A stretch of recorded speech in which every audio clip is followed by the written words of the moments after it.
Sebenarnya nangis itu komunikasi antara bayi dengan orang tua atau dengan pengasuhnya. Pakai cara apa lagi ya selain menangis, betul. Cuma kalau semua kebutuhannya sudah kita penuhi, dia sudah disusui, kemudian popoknya basah sudah diganti, pakaiannya diberikan yang nyaman, lingkungannya sudah oke, masih nangis juga, ya mungkin ada yang salah di bayinya. Kita harus cek ya. Jangan-jangan nangis terus-menerus ini karena kolik, itu bisa terjadi. Tapi kayaknya kolik ini juga bisa jadi dampak kayak baby blues buat orang tua ya, Dok, ya? Bisa, dan sebaliknya tadi Heeh. orang tuanya memang baby blues sehingga Heeh. interaksi dengan bayinya kurang dan bayinya kolik, dan sebaliknya karena bayinya nangis terus-menerus tidak bisa ditenangkan padahal semuanya sudah diberikan, orang tuanya jadi cemas, baby blues bahkan gitu ya, sampai depresi.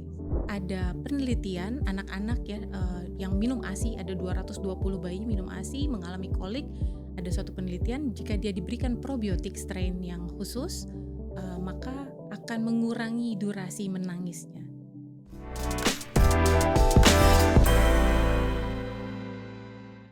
Selamat datang di Cerita Mams, Ibu Biasa Cerita Luar Biasa. Podcast ini adalah ruang hangat untuk merayakan cerita-cerita luar biasa di balik kehidupan para ibu. Mulai dari momen sederhana yang penuh makna, sampai perjuangan yang tak terlihat tapi sangat nyata. Bersama saya Sasha Pangerang, di tiap episodenya saya akan ngobrol bersama narasumber ahli. Seperti dokter anak, psikolog, dokter kulit, sampai sesama mams untuk berbagi pengalamannya yang berharga. Karena sebagai seorang ibu bukan tentang soal sempurna, tapi soal tentang terus belajar, berbagi, dan tumbuh bersama. Jadi udah siap dengar cerita luar biasa hari ini?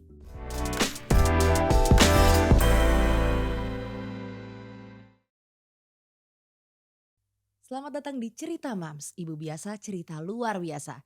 Sebelumnya aku mau mengingatkan untuk mams online yang ada di rumah untuk follow sosial media kita di @ceritamams dan juga subscribe. Oke, subscribe YouTube podcast Cerita Mams ini karena bisa dapetin hadiah produk senilai Rp500.000. Jadi caranya gampang banget, tinggal kasih pertanyaan. Pertanyaan seputar parenting langsung aja dicantumin di kolom komentar. Nanti pertanyaan yang menarik bisa dapetin hadiah produk senilai Rp500.000. Langsung aja, hari ini akan seru banget karena aku juga kedatangan kembali dokter yang keren, yang cantik banget. Ada Dokter Nungki Andria SPA. Halo dok. Halo Kak Syasha, terima kasih. Seru Ih, banget hari ini ya. iya, Iya, ini nggak akan kalah seru. nggak akan Nggak kalah akan seru. kalah seru. Oke, Oke. siap. Oke dok, hari ini bukan cuma dokter yang ada di sini, tapi ada Mam Nida. Mam Nida ini adalah new mom. Dia akan share ya, pas banget sama topik kita hari ini yaitu probiotik solusi untuk kolik.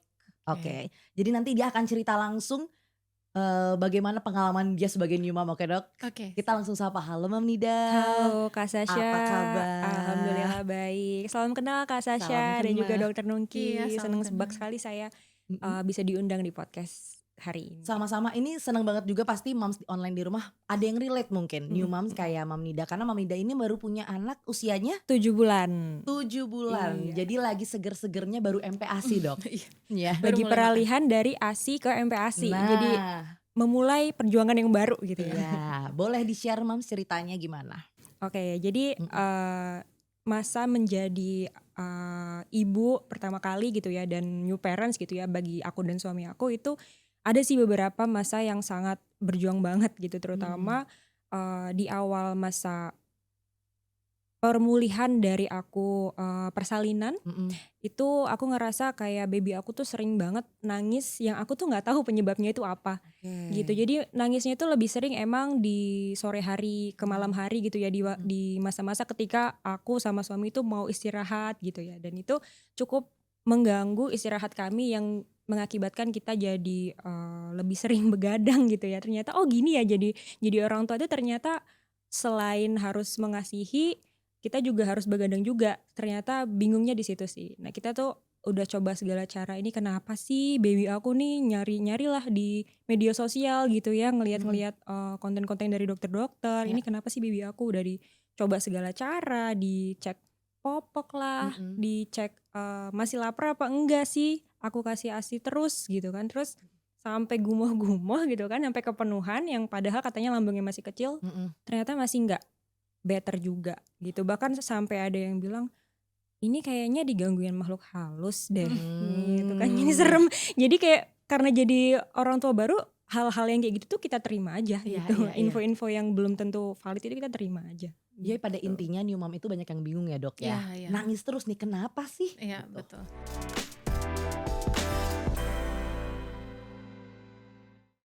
Sebenarnya nangis itu komunikasi antara bayi dengan orang tua atau dengan pengasuhnya. Ya. Pakai cara apa lagi ya selain Betul. menangis, betul. Cuma kalau semua kebutuhannya sudah kita penuhi, dia sudah disusui, kemudian popoknya basah sudah diganti, pakaiannya diberikan yang nyaman, lingkungannya sudah oke, masih nangis juga, ya mungkin ada yang salah di bayinya. Kita harus cek ya. Jangan-jangan nangis terus-menerus ini karena kolik, itu bisa terjadi.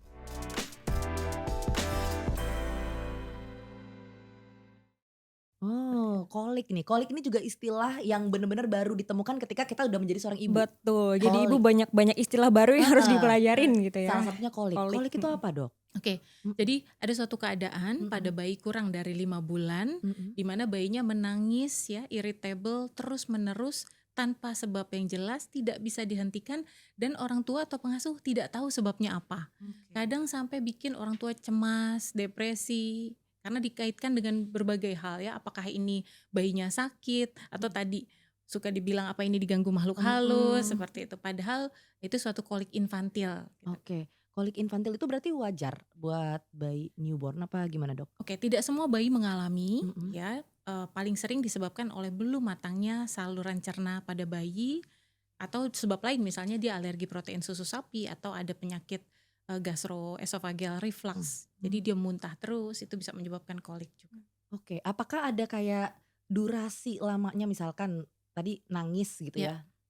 Berapa lama itu bisa disebut kolik gitu? Sekitar lebih dari 3 jam. Ya, lebih dari 3 Oh. jam terus menerus tidak bisa ditenangkan dan orang tua juga bingung ini kenapa. Semuanya sudah diberikan gitu ya. Oke, berarti kalau nangisnya lebih dari 3 jam itu udah kayaknya ini pasti kolik infantil. Kita boleh gitu. curiga Boleh suatu curiga kolik itu. infantil ya. Oke, nah penyebab kolik itu apa dok? Oke, ada beberapa hal. Yang pertama kita curiga karena belum matangnya saluran cerna. Oke. Jadi ketika ada respon dari minuman, misalnya dari ASI-nya atau dia minum susu formula seperti itu, masuk ke dalam saluran cerna karena belum matangnya saluran cerna, maka tubuh merespon dengan manifestasinya berupa nyeri. Nah, pada anak-anak yang alergi protein susu sapi, bisa saja alergi susu sapinya itu yang menyebabkan nyeri pada perutnya ya. Dan ada lagi, ternyata jika orang tuanya cemas, terutama ibunya mengalami depresi, sehingga interaksi antara ibu sama bayi juga terganggu, itu juga sebagai salah satu penyebab bayinya mengalami kolik infantil. Oke, kamu waktu itu sampai lebih dari 3 jam apa gimana? Iya, jadi aku gak terlalu ngitung sih dia berapa jam, cuman sampai aku ngerasa aku takut baby aku nih sampai dehidrasi gitu. Karena kan nangis terus ya dok ya, nangisnya bisa sampai lama banget. Makanya itu ada suatu panik tapi harus tetap calm nih. Karena kalau misalnya aku panik juga nanti gimana nih kalau nangis dua-duanya, nanti siapa yang mau nenangin gitu ya. Iya Ya, benar. betul. Jadi gitu sih, jadi emang secara durasi emang lama dan sampai ada kepanikan dari aku sendiri, takut baby aku dehidrasi. Makanya salah satunya aku ngerasa oh aku harus susuin lagi. Tapi ternyata itu kayaknya bukan solusi deh, karena malah jadi gumoh babynya gitu kan, karena kepenuhan kayaknya lambungnya. Gitu. Tapi kayaknya kolik ini juga bisa jadi dampak kayak baby blues buat orang tua ya dok ya? Bisa, dan sebaliknya tadi orang tuanya memang baby blues sehingga interaksi dengan bayinya kurang dan bayinya kolik, dan sebaliknya karena bayinya nangis terus-menerus tidak bisa ditenangkan padahal semuanya sudah diberikan, orang tuanya jadi cemas, baby blues bahkan gitu ya, sampai depresi.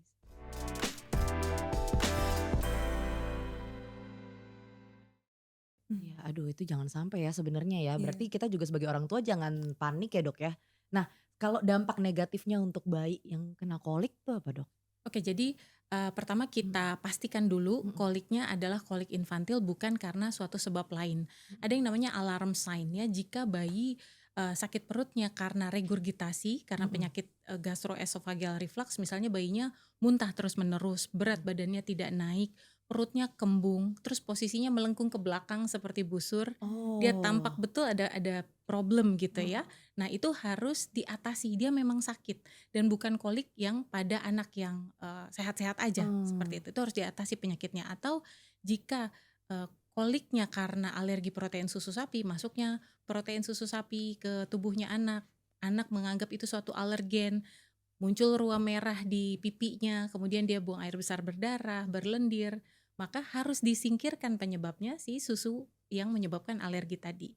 Tapi kalau koliknya hanya karena ya belum matangnya saluran cerna, maka kita perlu tenang aja karena ini anak yang sehat, dia menyusu dengan baik, kemudian badannya juga tumbuh, tidak dalam kondisi demam, tidak dalam kondisi sakit, ya tenang saja gitu. Oke. Nanti akan berlalu karena saluran cernanya nanti matang di sekitar 5 bulan. Oh 5 bulan ya, tadi Iya. aku baru mau nanya kayaknya sampai usia berapa gitu sampai orang tua tuh harus cukup tenang kalau misalkan anaknya kena kolik Iya. gitu. Kalau misalkan gini Dok, kira-kira tuh orang tua harus bertindak kayak gimana Dok ke depannya kalau misalkan anak kena kolik? Ya kan pasti kamu juga bingung misalkan nanti ini emang masih 7 bulan ya kan, misalkan nanti kena lagi harus gimana gitu sebagai orang tua? Oke, kalau umumnya terjadi di bawah usia 5 bulan, tapi jika di atas 7 bulan anak tampak kesakitan yang tidak jelas penyebabnya, tentu saja harus diperiksakan. Tapi Oke. kalau untuk anak kurang dari 5 bulan tadi, jika memang tidak ada alarm sign, kita yakin tidak ada tanda bahaya, seiring dengan matangnya saluran cerna, dia akan membaik sendiri dan hilang di usia 5 bulan. Menjaga pola makan ya Dok ya berarti? Kalau untuk anak yang lebih Heeh. besar tentu saja ya, Oke. menjaga pola makan, terus makanannya harus higienis, lingkungan juga harus bersih. Ada fase-fase di mana anak terus memasukin mainannya ke dalam mulut, ya apa yang ditemukan di lantai betul. masuk ke mulut. Ya untuk Oh, jaga kesehatan saluran cerna tentu kita harus perhatikan kebersihan itu juga. oke. Pola tidur ngaruh nggak Dok? Pola tidur pengaruh sama kolik. Kolik? Heeh. Justru sebaliknya ya, anak karena kolik tidurnya jadi terganggu. Oke. Ya kan nggak tidur di malam hari, paginya dia exhausted karena semalaman menangis. Nah terbalik-balik antara malam dengan siang gitu ya. Jadi bisa menyebabkan anak juga jadi irritable, rewel. Oke. Waktu anak kamu dulu kena kolik, kamu apain tuh pertama kali? Iya. Jadi karena kita masih bingung juga ya, Mhm.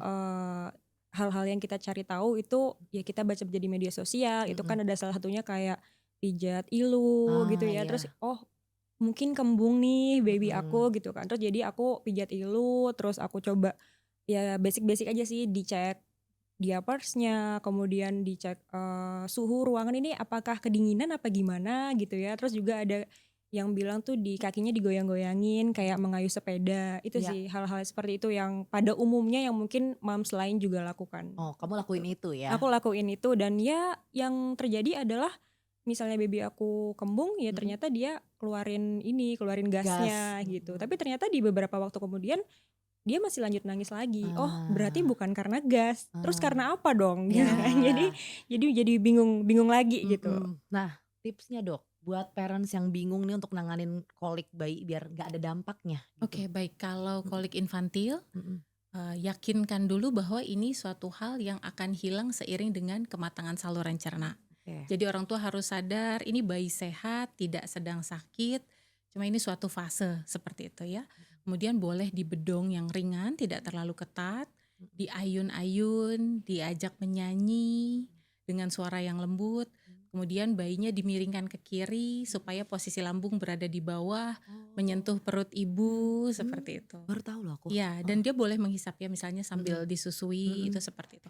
Atau tadi kalau disebabkan karena alergi protein susu sapi, tapi bayinya bayi ASI Dok. Kok alergi protein susu sapi? Ingat bahwa ibu juga makan protein susu sapi, bisa dari susu, yogurt, es krim, butter dan lain sebagainya. Itu harus dieliminasi. Karena 30% sampai 40% bayi yang kolik infantil itu disebabkan oleh alergi protein susu sapi.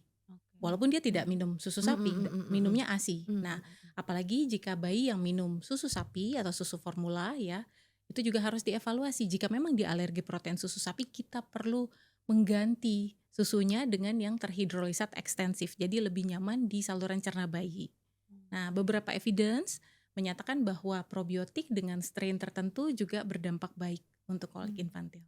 Oh, menarik. Probiotik. Ini juga kata yang baru mendapatkan ketika punya anak. Betul. Ya. Banyak banget kamus-kamus Banyak. ibu-ibu baru ini ternyata Kamus ya. new moms tuh banyak ya Dok ya. Probiotiknya apa Dok? Ini suatu mikrobiota baik ya. Jadi di saluran cerna kita itu ada kuman jahat, ada kuman baik ya. Nah, probiotik yang diberikan dari luar itu tugasnya untuk menyeimbangkan kuman baik di saluran cerna supaya saluran cerna sehat. Jadi itu hubungannya sama kolik apa Dok? Probiotik dengan Jadi kolik? ternyata ada penelitian anak-anak ya yang minum ASI, ada 220 bayi minum ASI mengalami kolik.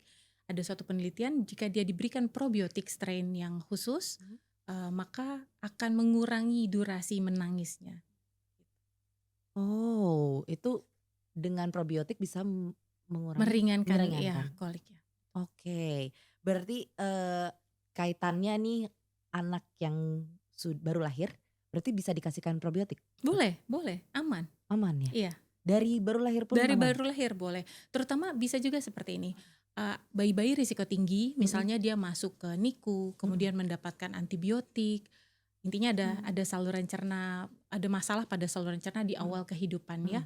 Nah, pastinya setelah mendapatkan obat-obatan, kita ingin menyeimbangkan kembali kuman baik dan di saluran cernanya itu boleh diberikan probiotik.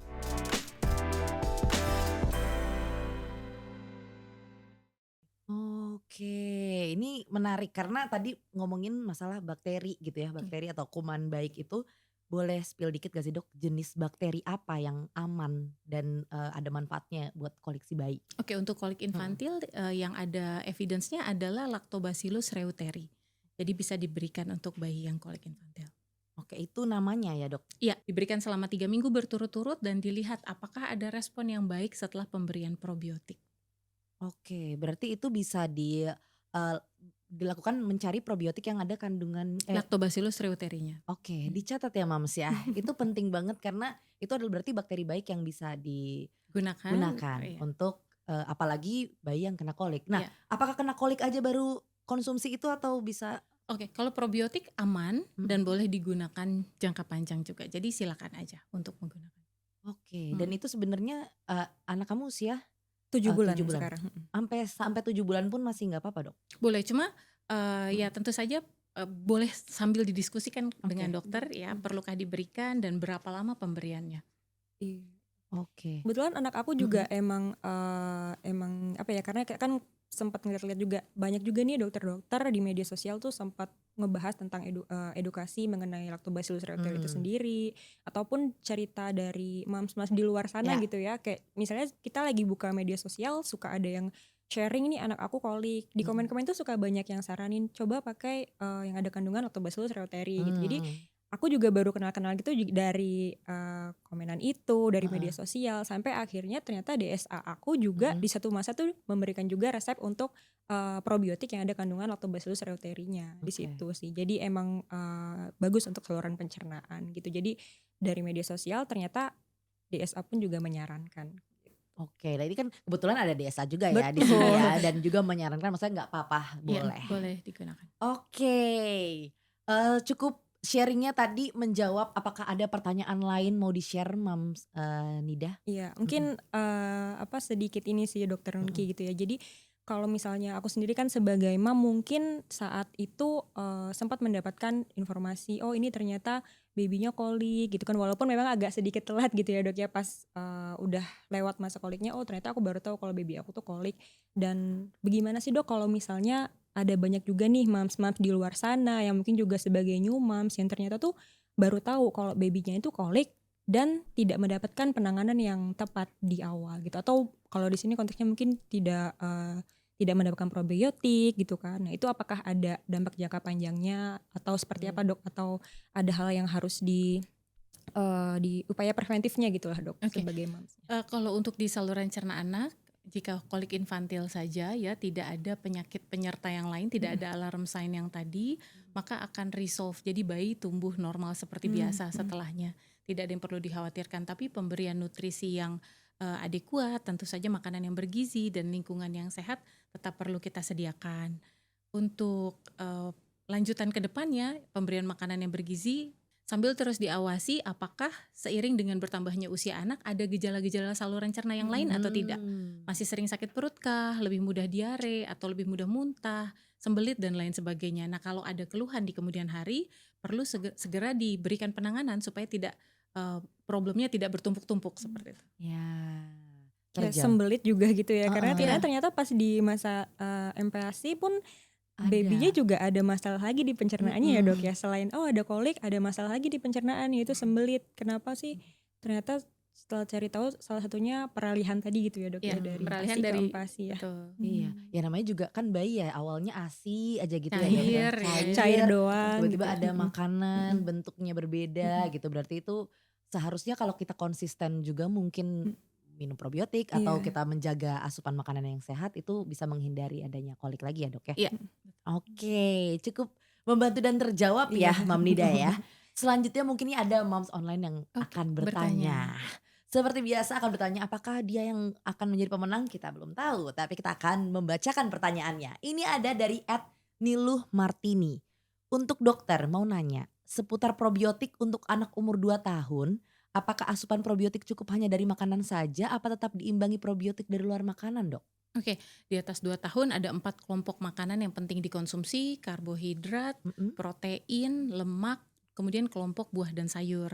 Kalau kelompok buah dan sayur kan prebiotik ya, bukan probiotik. Jadi kalau ingin menambahkan lagi kuman baik dari luar, probiotik dari luar untuk menjaga keseimbangan kuman baik di saluran cerna anak boleh diberikan seperti itu untuk jaga kesehatan saluran cerna.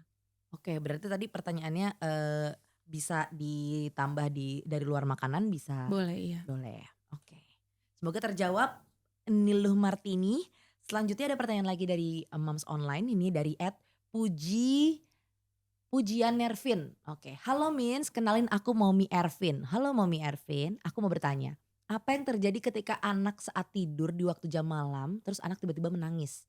Segala cara sudah dilakukan seperti memberi susu, ASI, menggendong sebelum tidur, memberikan olesan seperti essential oil, membersihkan tempat tidur anak, tapi belum saja teratasi masalahnya di mana. Lalu sebagai orang tua apa yang harus kita lakukan? Nah ini sebenarnya hampir sama kayak tadi, tapi mungkin dokter bisa sekaligus kasih tahu apa yang harus dilakukan oleh new moms nih. Oke, kalau problemnya di malam hari Mm-mm. dari sore ke malam hari dan bayinya kecil kurang dari 5 bulan Mm-mm. menangis terus menerus lebih dari 3 jam, kita boleh curigai sebagai suatu kolik infantil. Sudah diberi susu, sudah diganti popoknya yang kering, sudah diganti baju, masih menangis juga, kita curigai sebagai kolik infantil ya. Tadi penanganannya adalah mengevaluasi apakah dia ada gangguan seperti muntah-muntah atau dia ada gangguan alergi protein susu sapi untuk kemudian dihindari pencetusnya sehingga dia bisa nyaman lagi perutnya. Cuma jangan lupa evaluasi apakah ini suatu sleep terror ya. Anak bisa mengalami sleep problem, gangguan pada tidurnya, gangguan pada transisi tidurnya dari tidur dalam ke tidur dangkal atau tidur dangkal ke tidur dalam.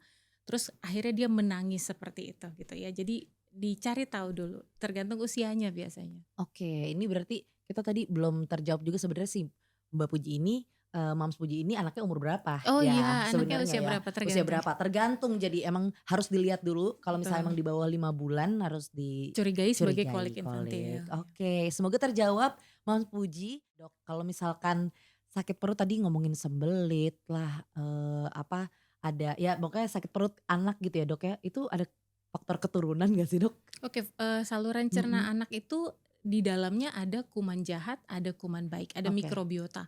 Mikrobiota ini ternyata didapat dari ibu ya. Jadi ibu yang melahirkan secara spontan per vaginam, anak akan dapat mikrobiota dari seperti flora yang ada di vagina ibu. Kalau dia lahir SC atau seksio cesaria, dia mendapat kuman seperti yang di kulitnya ibu karena dia lahir lewat perut yang disayat seperti itu ya. Nah itu sangat berbeda kuman mikrobiota di anak yang lahir spontan dengan yang lahir dengan SC. Oke. Gitu. Jadi ya ini gitu. jadi ilmu baru juga sih Ilmu karena baru. kemarin kan aku juga metode persalinannya melalui SC gitu ya dok ya. Iya. Mungkin itu menjadi salah satu faktor juga ya dok ya. Yang menyebabkan dia jadi kolik gitu Iya. ya. Oh, itu Karena bisa. risiko alergi pada anak yang lahir SC lebih tinggi gitu ya. Sehingga tadi saluran cernanya jadi hipersensitif, dia jadi kolik itu bisa terjadi. Ya jadi Seperti bukan itu. keturunan tapi faktornya Itu dari tadi ya kumannya ibu dengan anak sama. Iya. Oke, itu kalau misalkan harus berarti dikasih pemberian ASI gitu ya Dok ya. Iya, betul. Tapi kalau ada kondisi momsnya itu gak bisa kasih maksimal, ASInya itu gimana Dok? Oke, jika ibunya tidak bisa memberi ASI, maka pemilihan susu formula sebaiknya atas petunjuk dokter.